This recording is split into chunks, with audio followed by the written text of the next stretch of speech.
company, Jaguar, and that's what I'm here to talk to you about today. Despite it just being a car company, a premier luxury brand, it's actually had quite an interesting history with a downfall and a resurgence to one of the premier luxury brands offered worldwide. To start, about the history, in an article by Christian Hall Geisler, History of Jaguar, they were started as a two 20-year-old motorcycle enthusiasts in 1922, and they opened actually a sidecar company called Swallow Sidecars.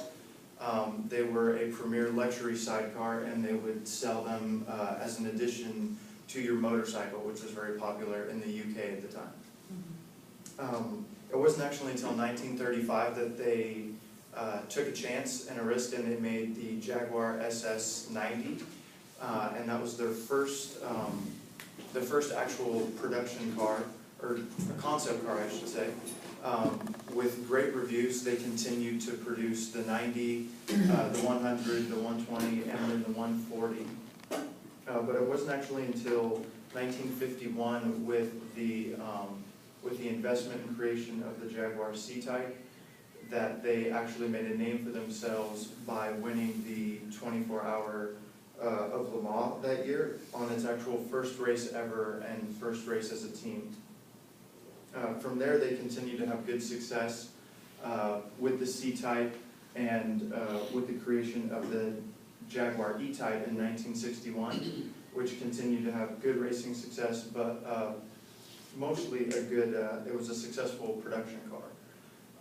They sold it worldwide and sold it for over a decade, and is still valued and collected today. Despite the success of the C-Type and the E-Type in the 60s to the 70s, Jaguar then turned around and had somewhat of a downfall. What looked like a great deal, they were actually sold to BMC, which was British Motor Corporation, which was supposed to be a great package where they took over most British cars and motorcycles, with a chance to really broaden the brands and invest more money into them and broaden their horizons worldwide. So sell more countries and sell more vehicles. The opposite actually happened. By 1975, the government had to step in because the corporations had handled all the brands so terribly that the government stepped in and formed British Leyland Motor Corporation. They were in charge of Jaguar and Land Rover at the time to try and save the brand, but by then it was too late. From 1975, it took a little over 15 years to end up selling the company to Ford in 1990.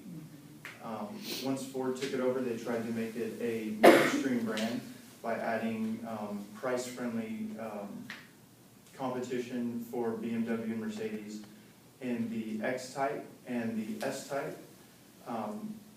But sadly, even though they invested the money and tried to promote the brand, it was on the verge of bankruptcy once again.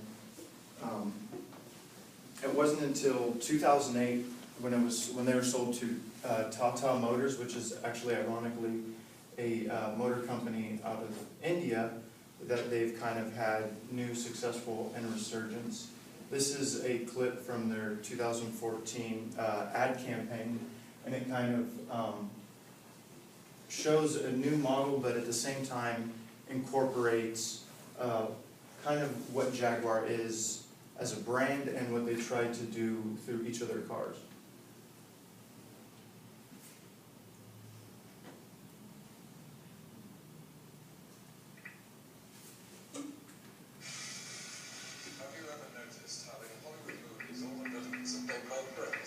Maybe we just sound right. Thank you, Mary.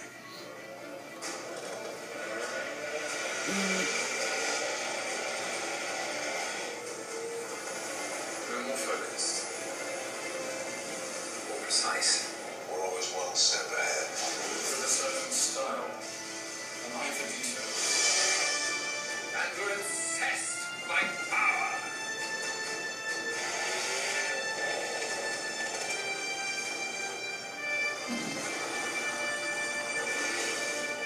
Stiff upper lip is key. And we all drive Jaguars.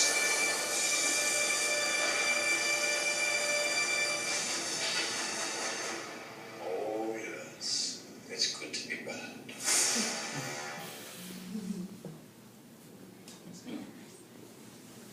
With Tata actually taking over Jaguar in 2008, they reinvented the brand, trying to get back to its roots. They started with the XF and also with the F-Type. They offer cars starting at $46,000 all the way up to $138,000. So the brand is definitely on its way back. Thank you.